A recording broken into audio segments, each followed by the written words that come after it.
Grégoire le sacristain, nouvelle extraite du livre d'Avédis Aaronian sur le chemin de la liberté aux éditions Parenthèses. C'était le savant du village, le nécromancien, l'interprète des rêves et le guérisseur des fièvres malignes.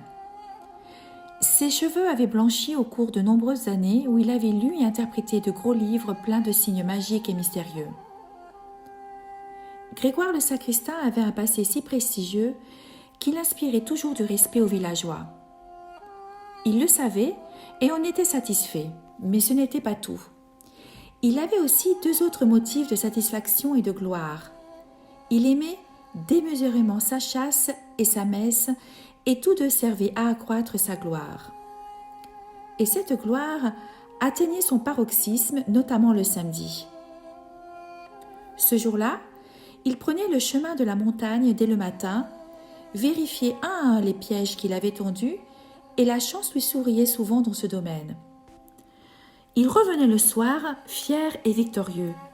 Ces soirs-là, il chantait à l'église avec plus de ferveur. « Que ta voix résonne longtemps, béni soit ta naissance, sacristain » répétaient les fidèles, émerveillés par sa voix. Cela faisait 40 ans que durait le bonheur de Grégoire le sacristain. Ce qui était chose rare. La chance ne l'avait jamais quitté et lui-même ne s'était jamais absenté de la messe dominicale. Cela faisait 40 ans que ce sacristain chanceux vivait insouciant et heureux.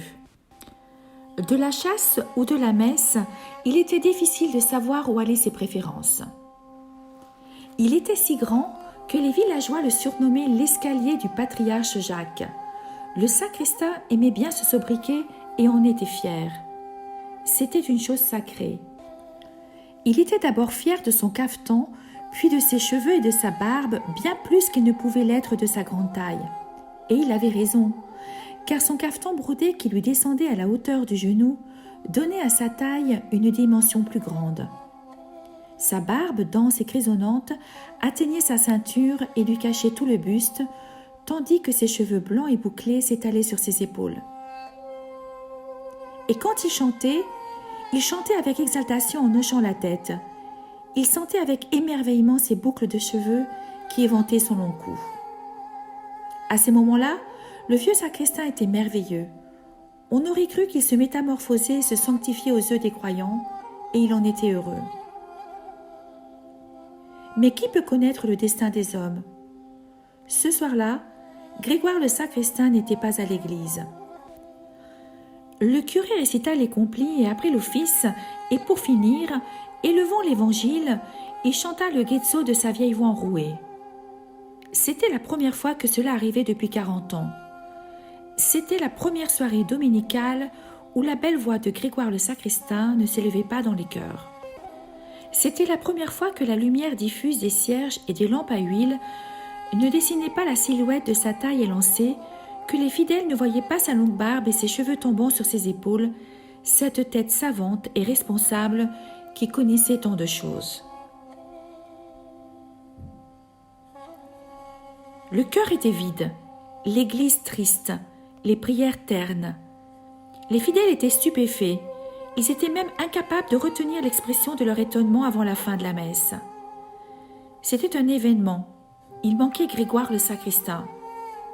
Interrompant leur prière, la plupart des fidèles s'adressaient des regards interrogateurs, tandis que dans les rangs des femmes, quelques têtes couvertes de foulards se rapprochèrent pour murmurer le nom du sacristain. Où était donc Grégoire? Dans la cour de l'église, les gens se sont tous posé cette question les uns aux autres. Et lorsque le prêtre sortit, ils l'entourèrent pour lui répéter cette même question. Le curé ignorait tout lui aussi. Cela n'était pas bon signe. Une inquiétude qui ressemblait beaucoup à une certaine peur effleura l'expression des visages. C'était compréhensible car dans ce pays, rien ne devait sembler anormal pour que la vie restât paisible. Car tout ce qui sortait de l'ordinaire pouvait engendrer un malheur. Grégoire le sacristain aurait dû se trouver à l'église. Or, il n'y était pas. Un malheur, par conséquent, devait être imminent. Où est donc le sacristain Grégoire? Qui peut savoir? Le monde est si grand. Il est pourtant bien quelque part. C'est un homme comme les autres. Il devrait venir. à moins qu'il ne lui soit arrivé quelque chose. Non, pensait le village, Grégoire le sacristain aurait dû se trouver à l'église, mais il n'y était pas. Que Dieu le garde, mais cette idée était déjà horrible. Il avait pris le chemin de la montagne dès le matin et n'en était pas revenu. La nuit tomba, l'obscurité inquiétante couvrait le village, mais Grégoire n'était toujours pas de retour. Quelques personnes quittèrent le village et s'éloignèrent un peu pour le chercher et héler son nom. L'écho des appels avait perdu sa limpidité dans les ténèbres, la nuit était maléfique, les montagnes noires, l'ennemi nombreux et la terreur très grande. Qui aurait eu le courage de s'aventurer plus loin? Les gens regagnèrent le village en abandonnant le sort du sacristain entre les mains du bon Dieu et décidèrent de reprendre les recherches dès l'aurore.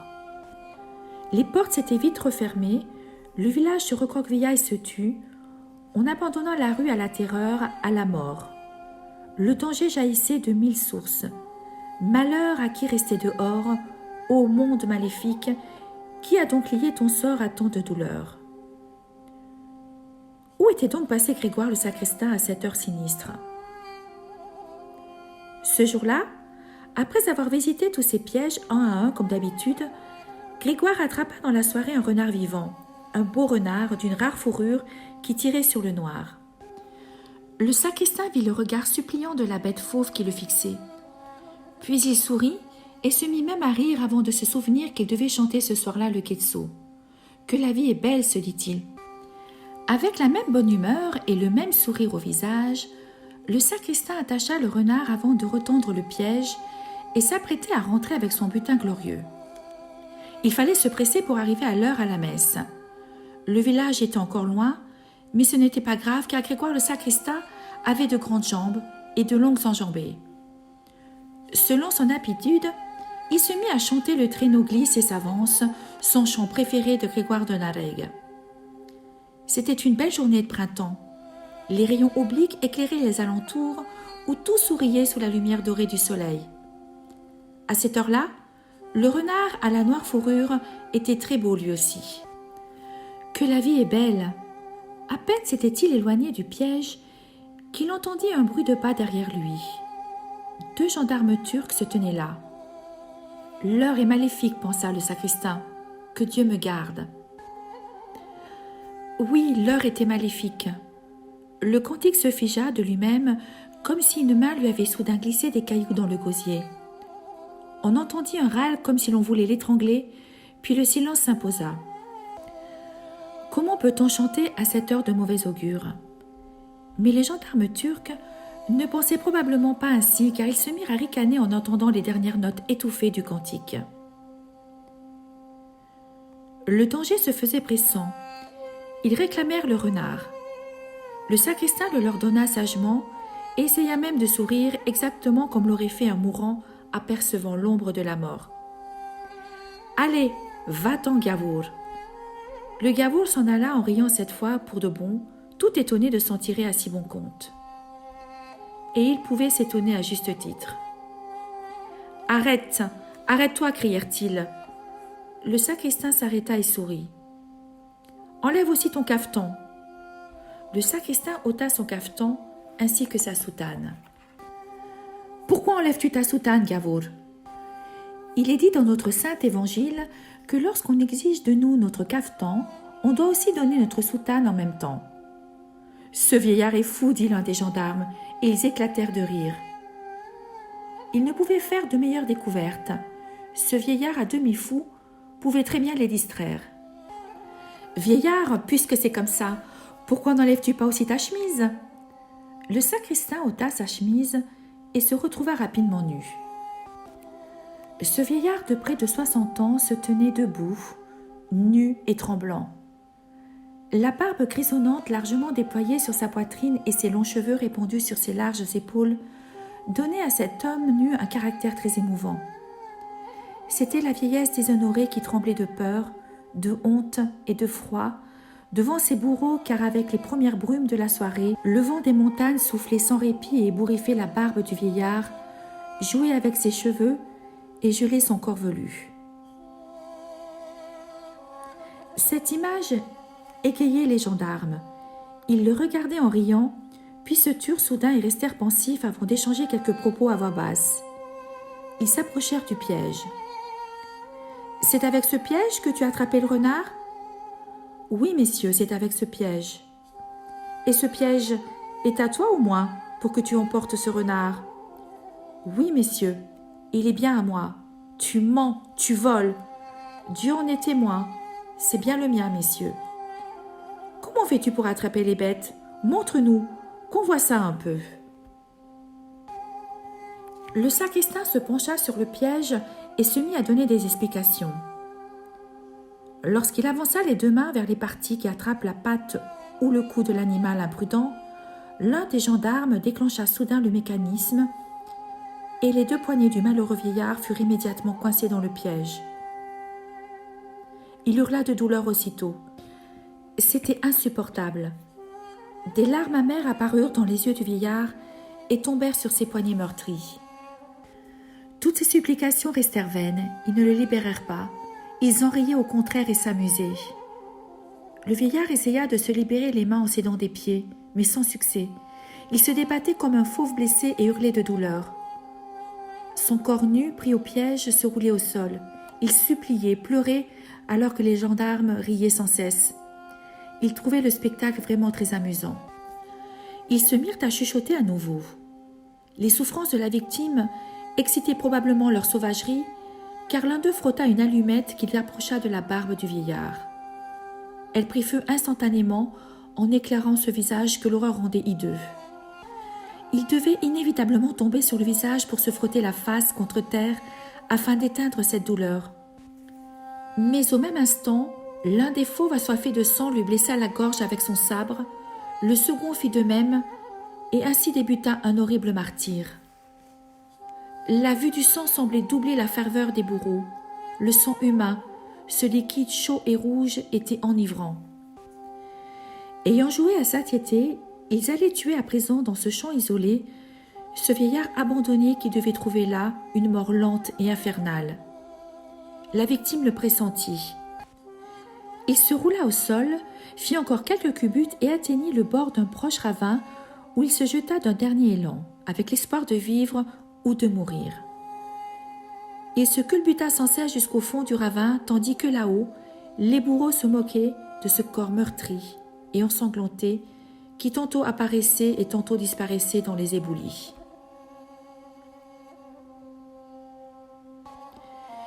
Ils cessèrent de le poursuivre. La nuit était tombée. Une à une, les étoiles ouvrirent les yeux pour regarder plus bas.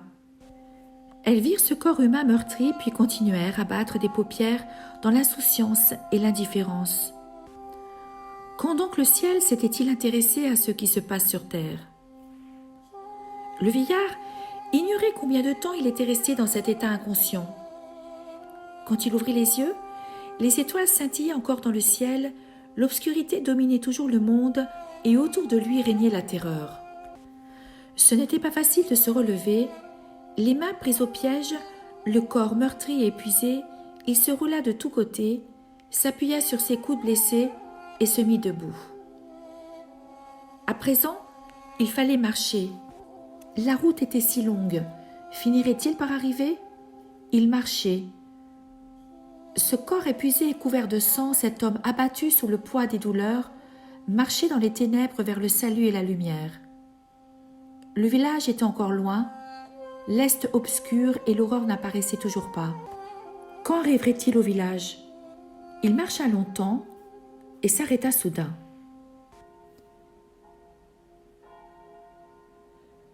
Le carillon des cloches de l'église parvint à ses oreilles avec la douceur du murmure d'une vierge affligée et avec la tristesse du soupir d'une mère qui a perdu ses enfants. Il entendait ces cloches qui proposaient aux gens d'adresser au ciel leurs remerciements pour une nouvelle nuit passée paisiblement. Le village n'était plus très loin. Le vieillard retrouva son courage et se mit à marcher de plus belle. Cet homme torturé continuait sa marche dans l'obscurité suffocante et sur un sentier rocailleux, entraînant ses vieux os disloqués et sa chair couverte de sang. Il réfléchissait. L'uniformité d'une vie paisible de 60 longues années était aujourd'hui balayée d'une manière inattendue et cruelle par une tempête de sang. Ce vieillard qui avait vu 60 printemps avait vécu tant de choses en une journée, en quelques heures. Il réfléchissait en marchant, l'expérience était amère, ses pensées sombres et affligeantes. Qui donc a lié le sang au salut ? Là-bas, dans les rues du village, apparaissaient des vieillards courbés qui marchaient la canne à la main, des femmes couvertes de foulards qui passaient comme des ombres, des enfants petits ou grands, et tous se dirigeaient vers l'église. Le tintement de la cloche qui les appelait devait emporter vers les cieux les soupirs et les prières de la foule.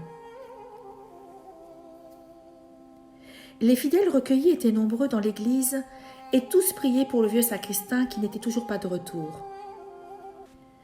Cette fois encore, l'église était triste, le cœur vide et la messe terne. Seule la prière était cette fois plus émouvante. Le curé récitait longuement ses psaumes du matin et la foule priait silencieusement.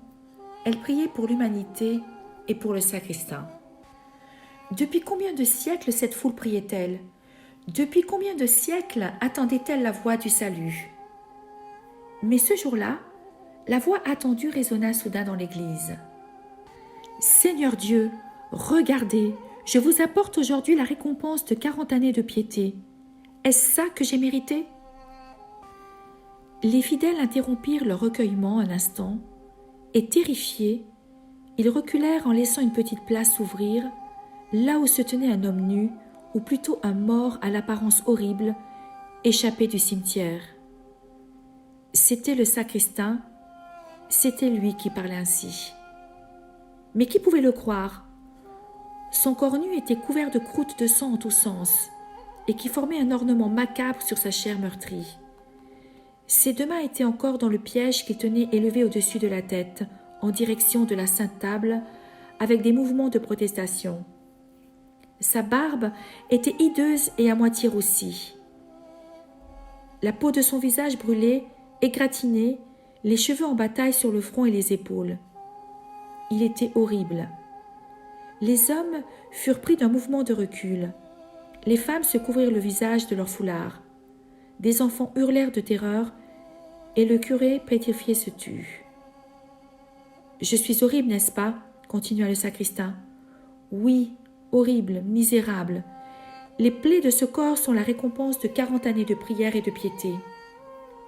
Ces os brisés, les plaies de mes poignets, ces croûtes de sang, pauvres misérables, que Dieu et l'Église et vous ensemble trembliez, soyez horrifiés. » Dans la foule hébétée, c'est à peine si quelqu'un eut l'idée de libérer du piège les mains du malheureux.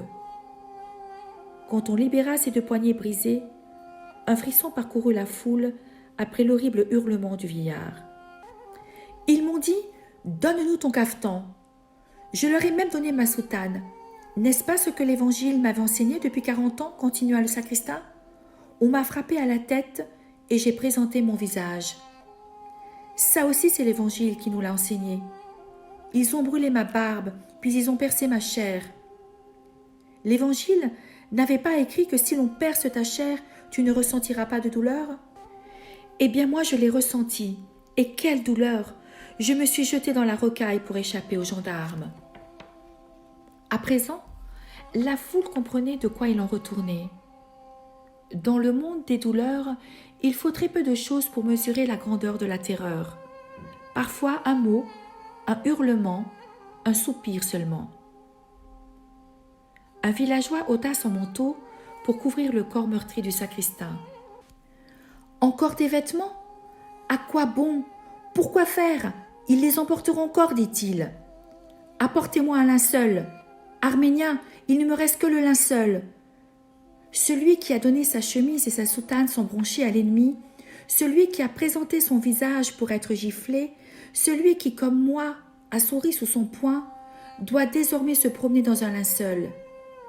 Arménien, il ne me reste que le linceul. Nous avons donné trop de chemises et de soutanes. Soyons maudits, dit le sacristain. Et affaibli, il s'affala au sol de tout son long, comme un chêne millénaire déraciné par la tempête. La prière s'était figée sur les lèvres des gens. Les yeux emplis de larmes, ils regardaient ce cadavre ensanglanté et percé de toutes parts, ce visage brûlé et roussi. Ils regardaient et pensaient : d'où viendra-t-il donc le salut ?